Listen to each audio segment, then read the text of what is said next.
श्री सुखदेव जी बोले, हे राजा परीक्षित, देवर्षि नारद और ऋषि अंगिरा के उपदेश से राजा चित्रकेतु को ज्ञान प्राप्त हो गया और उनके बताए हुए मार्ग पर चलते हुए सप्ताह भर जल पीकर शांत चित्त से अनुष्ठान किया, जिससे कुछ काल के पश्चात उन्हें संकर्षण भगवान शेषनाग जी के दर्शन हुए और अनुष्ठान के प्रभाव से विद्याधरों का आधिपत्य मिल गया।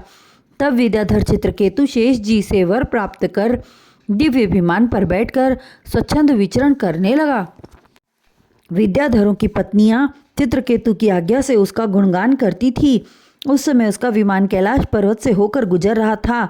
उसने देखा कि भगवान शंकर अपनी प्रिया पार्वती को जंघा पर बैठाए हुए भृगु आदि ऋषियों को ज्ञान का उपदेश दे रहे थे।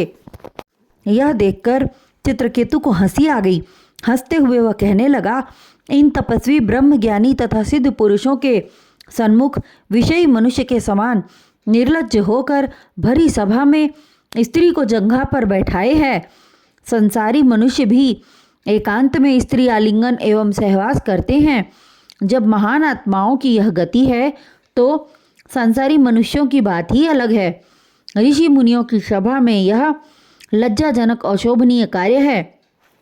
चित्रकेतु के वचनों को सुनकर भी महादेव जी चुप रहे, किंतु उसके हंसने पर क्रोधित होकर पार्वती जी ने उसे श्राप दिया, हे दुर्बुद्धे, देवर्षि नारद, भृगु, अंगिरा आदि ऋषि यहाँ बैठे हुए हैं। क्या इन्हें धर्म का ज्ञान नहीं है, जो शंकर जी को नहीं रोकते? जिन महादेव की सेवा रात दिन ब्रह्मादिक सेवा करते हैं, उन्हें तू धर्म सिखाने आया है और इनका निरादर करते हुए उपहास हंसना कर रहा है।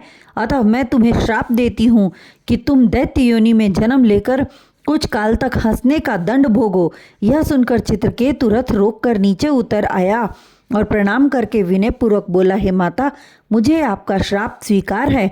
मैं श्राप से नहीं डरता, क्योंकि यह प्रारब्धानुसार प्राप्त होने वाले आगामी भोग की सूचना है। इस प्रकार के वचन कहकर माता पार्वती एवं भगवान शंकर को प्रणाम कर चित्रकेतु अपने दिव्य विमान पर बैठकर चला गया। वहीं चित्रकेतु पार्वती जी के शाप से वृत्तासुर हुआ।